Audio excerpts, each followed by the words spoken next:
Joining us now on the program is congressional candidate running in West Virginia's 2nd District, Kathy Kunkel. Welcome to the Damage Report. Thank you so much for having me, John. Very glad to have you on. You finished up your primary about 2 months ago, and now you're on to the general election running against the incumbent Republican Alex Mooney. We want to get to know Mooney in a little bit, but for members of our audience who might not know you, tell us a little bit about the decision to run for Congress. Right, well, it was born out of working in West Virginia for the last decade, particularly on energy and safe drinking water issues. We had a chemical spill back in 2014 here in Charleston that contaminated the drinking water, and I was very involved in organizing after that event for safe drinking water here in the Kanawha Valley.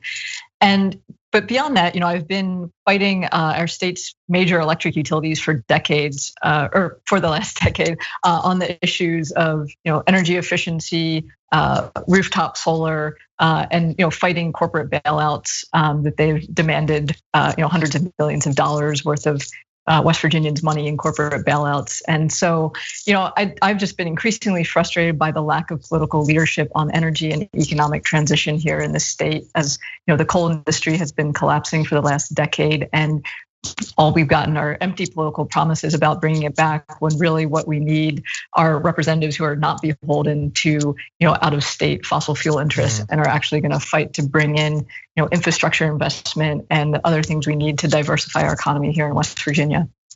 I find it really interesting that you have in West Virginia, you generally have this approach of centrist Democrats trying to run, not wanting to offend anyone whose job is even tangentially involved in energy or energy adjacent or energy whatever.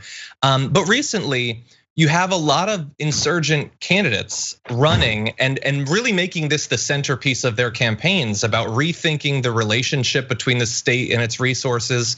Do you see yourself as part of that movement, or is this basically just drawn from the work that you've done in the state? No, absolutely. I mean, I definitely see myself as part of that, because it hasn't been working here. I mean, in the big picture, for decades, for 150 years, West Virginia's wealth has been siphoned off to out-of-state corporations. All the coal and gas wealth has, for the most part, left our state, and we've always been one of the poorest states in the country. And we're just seeing the effects of that more and more here, I think, in the addiction epidemic and the chronic underfunding of public education, which resulted in our teacher strikes of 2018 and 2019.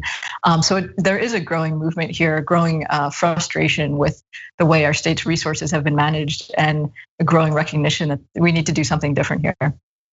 I know a lot of people are thinking of this race as being it's the big picture race. It's the presidential election, an opportunity to look at where we've come in the past 4 years.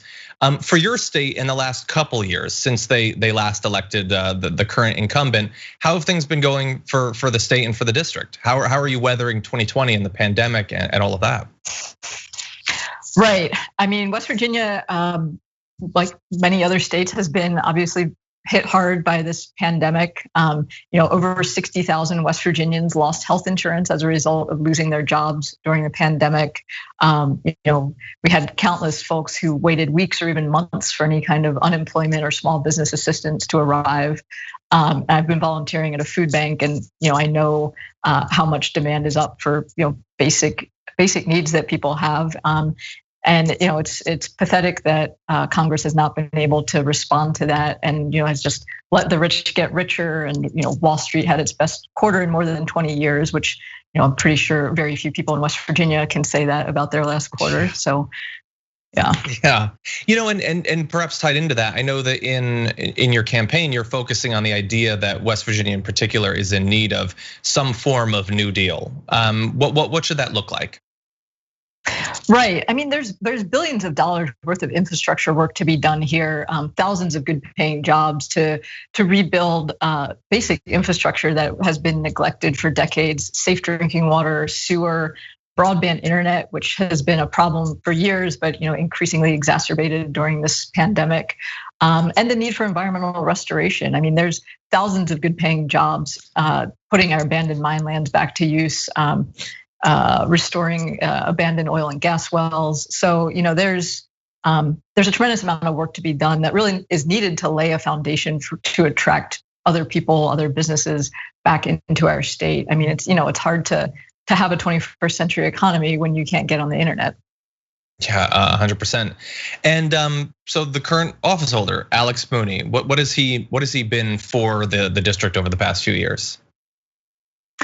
Right. I mean, he has really been for the interests of out-of-state corporations. I mean, 90% of his campaign funds come from out of state, and that is reflected in his legislative agenda. He's voted to repeal the Affordable Care Act. He's voted against healthcare for folks with pre-existing conditions. He more recently voted against the first coronavirus relief bill, which was the one that provided for free coronavirus testing and expanded paid sick days.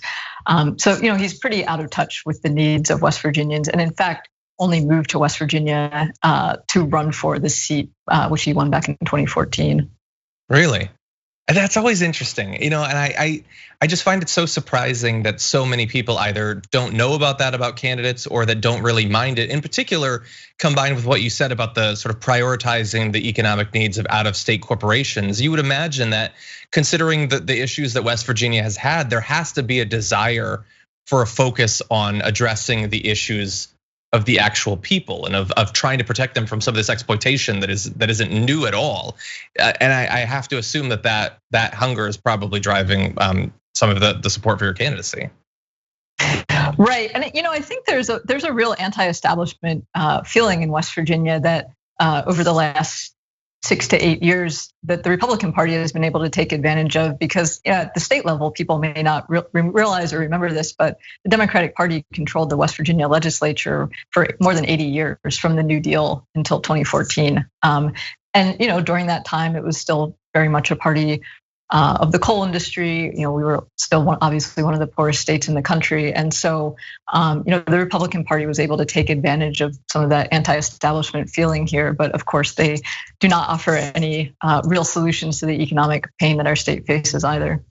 Yeah, and if people watching this want to find out more about your candidacy, about the state of the race, where can they get that information? People can visit our website, kunkelforcongress.com, or a Facebook page, Kunkel for Congress, as well. Kathy Kunkel, thank you so much for joining us today on the show. Thanks so much for having me.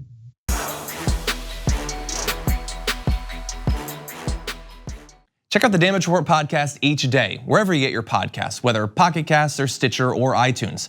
You can join me as I give you the news and stories you want, with a range of co-hosts and interview guests jumping in on the fun each day. Again, that's the Damage Report, wherever you get your podcasts. And if you get them at iTunes, don't forget to rate and review. Sometimes I'll read them live on the show.